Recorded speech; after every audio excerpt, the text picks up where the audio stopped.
नमस्ते, आप सभी का स्वागत है। आप लोक संवाद टीवी देख रहे हैं। हमारे साथ इसमें जितेंद्र बघेल जी मौजूद हैं, जो कांग्रेस के सचिव हैं और गुजरात के प्रभारी हैं। और इसमें ये यूपी जो चुनाव हो रहा है, उसमें कांग्रेस की जो कमेटी थी यूपी में, उसमें भी ये मेंबर थे। इनसे जानने की कोशिश ये करूँगा मैं कि यूपी चुनाव में कांग्रेस की तैयारियाँ कैसी चल रही हैं, क्योंकि पहले फेज़ की वोटिंग जो होनी है वो 10 फरवरी को होनी है, 10 मार्च को नतीजे आएंगे। लेकिन उसके पहले सवाल ये भी है कि कल गाज़ियाबाद में मुख्यमंत्री योगी जी आए थे। उन्होंने कहा, गाज़ियाबाद की जनता से अपील की कि आप लोग जब 10 फरवरी को पहली फेज़ की वोटिंग में जाइएगा मतदान पे, तो ये देखिएगा कि प्रत्याशी नहीं, आपको सीधे कमल का फूल दिखाई देना चाहिए। सवाल सर, स्वागत है आपका पहले लोकसभा टीवी पर। सभी साथियों का बहुत बहुत धन्यवाद, बहुत बहुत दर्शकों को भी बहुत बहुत स्वागत है। क्या लगता है सर, ये आखिर क्यों कह रहे हैं कि प्रत्याशी मत देखिएगा, कमल का फूल देखिएगा? इसका मतलब ये है कि भाजपा ने और जो मुख्यमंत्री हैं योगी जी, इन्होंने पूरा स्वीकार कर लिया है कि इनके प्रत्याशियों ने यहाँ पर कोई भी काम नहीं किया क्षेत्र में। मैं खुद देखता हूँ यहाँ साहेबाबाद में, जहाँ पर मैं खड़ा हुआ हूँ, कि इनके जो भी इनका विधायक था, उसका नाम लेना नहीं चाहता मैं, लेकिन उसने इस क्षेत्र में केवल कुछ काम नहीं किया, केवल अपने बोर्ड्स लगाए और अपना प्रचार तंत्र मजबूत किया। तो इसका मतलब ये है कि वो समझ चुकी है भाजपा कि हम लोग हारने जा रहे हैं, और इसीलिए उन्होंने साफ कह दिया कि आप प्रत्याशियों को मत देखिए और आप कमल का फूल को देखिए। लेकिन उनको ये नहीं पता कि कमल का फूल देख के क्या करेंगे जब यहाँ की जनता को कोई सुविधा ही नहीं मिल रही।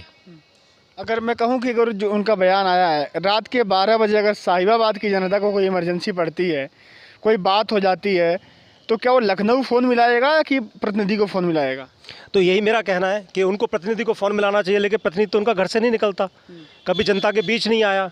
और यहाँ तक कि हमने तो यहाँ तक देखा कि उनका डिप्टी सीएम हो, चाहे अभी पीछे मैं कल एक वीडियो देख रहा था प्रशांत चौधरी का, मैं खुद नाम लेता हूँ, वो भी अपने क्षेत्र में, तो जनता उनके पीछे भाग रही है, जनता उनको क्षेत्र में नहीं घुसने दे रही। इसका मतलब क्या है? इसका मतलब ये है कि इनके प्रत्याशियों ने और इनके जो भी विधायक रहे, इन्होंने कोई काम नहीं किया, केवल जनता को बरगलाने के अलावा और जनता को झूठे जुमले देने के अलावा। 2017 के बाद से राजनीति यूपी की कितनी बदल गई है? पहले कौन से मुद्दे होते थे, अब कौन से मुद्दे होते हैं? जब भाजपा पहली बार यहाँ पर आई 2017 में उत्तर प्रदेश में, मैं विशेषकर उत्तर प्रदेश की बात करूँगा, तो यहाँ पर उन्होंने इतने सारे वादे किए, 15 लाख रुपए देंगे, 2 करोड़ रोजगार देंगे, और किसानों की आय दुगनी करेंगे, अत्याचार मुक्त, भय मुक्त उत्तर प्रदेश करेंगे, महिलाओं पर कोई अत्याचार नहीं हुआ। लेकिन इसका बिल्कुल विपरीत हुआ। 2017 के बाद जो भी हुआ वो बिल्कुल विपरीत हुआ, कि उन्होंने जो किया वो बिल्कुल कुछ भी नहीं किया, और बल्कि जो उनके जुमले थे वो सारे के सारे जनता को पता लगने लगे। तो अब ये 5 साल बाद ये हालत आ गई है कि उनको अपने प्रत्याशियों को हटाना पड़ रहा है, और उनके जो भी प्रत्याशी हैं वो क्षेत्र में घुस नहीं पा रहे, जनता उनका विरोध कर रही है। और यही बयान जो योगी जी का बयान है वो इसी वजह से ये बार बार दर्शा रहा है। बहुत सारे नेता भाजपा के छोड़ करके दूसरी पार्टियों का दामन थाम रहे हैं चुनाव से पहले। कितना बड़ा झटका होगा भाजपा के लिए?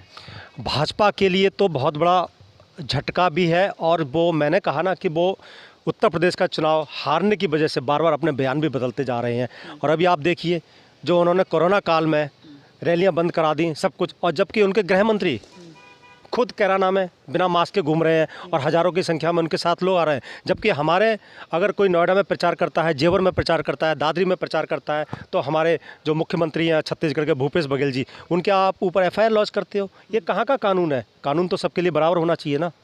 तो ये भाजपा की जो है कि हारने की दशा बार बार दर्शा रही है।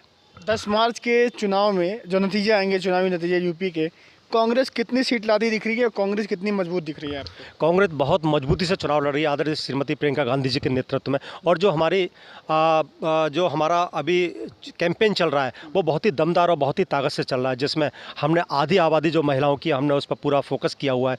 और सबसे बड़ी बात है कि हम लोग युवाओं के लिए, हमारे महिलाओं के लिए, और हमारे जो किसान हैं, जो बेरोजगार हैं, उनके लिए हमने तरह तरह की जो हमने उनके लिए जो घोषणाएं की हैं, और हम लोग ये घोषणा करने के लिए परिपक्व हैं, और इसको हम सरकार बनते ही इन सारी घोषणाओं को हम सबको सबसे पहले पूरा करेंगे।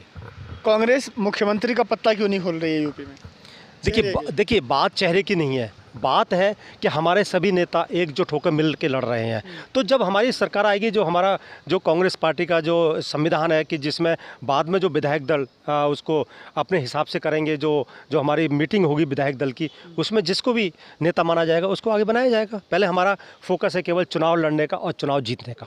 साहिबाबाद की जनता से कुछ अपील करना चाहेंगे? यूपी की जनता से कुछ अपील करना चाहेंगे? मैं उत्तर प्रदेश की जनता और साहिबाबाद की जनता से अपील करना चाहता हूँ कि आप एक स्वच्छ प्रशासन, स्वच्छ शासन और जो पूरा उत्तर प्रदेश जातियों में और धर्मों में बटा हुआ उसको छोड़कर एक अच्छी परिपाटी शुरू करें, जो आदरणीय श्रीमती प्रियंका गांधी जी शुरू करना चाहती है, और उन्होंने इसको चुनौती स्वीकार किया है। और मुझे लगता है ये चुनौती जनता के बीच पहुंच रही है, साहिबाद की जनता के बीच पहुंच रही है, उत्तर प्रदेश की जनता के बीच पहुंच रही है। और मुझे पूरा विश्वास है कि यहाँ की जनता और यहाँ के निवासी कांग्रेस पार्टी के ऊपर पूरा भरोसा जताएंगे। तो आप देख सकते हैं कि कैसे किस तरह से बीजेपी के विधायकों का उनके क्षेत्र में, उनके गांव में बहिष्कार किया जाता है। केशव प्रसाद मौर्य जब पहुंचते हैं अपने कौशाम्बी के सिरथू, जो उनका विधानसभा है, वहां पर पहुंचते हैं, वहां पर जनता उनको चोर चोर करके भगाती है। वो उनसे कहते हैं कि चुप रहिए चुप रहिए, वो वीडियो आपने देखा होगा। और यहाँ पर योगी जी गाजियाबाद में आकर के कहते हैं कि आप लोग फूल देखिएगा, कमल का फूल देखिएगा और प्रत्याशी मत देखिएगा। तो गाजियाबाद से गाजीपुर तक जो चुनावी नतीजे आएंगे 10 मार्च को, अब देखना यही होगा कि बीजेपी कितना सीट लाती है और बहुमत में कौन सी सरकार आती है। लेकिन अभी हमारे साथ कांग्रेस के जितेंद्र बघेल जी थे, जो गुजरात प्रभारी भी हैं और कांग्रेस की कमेटी के अहम सदस्य भी हैं। उनसे बातचीत की और जाना कि कांग्रेस यूपी की तैयारी कैसे कर रही है। अभी के लिए नमस्कार।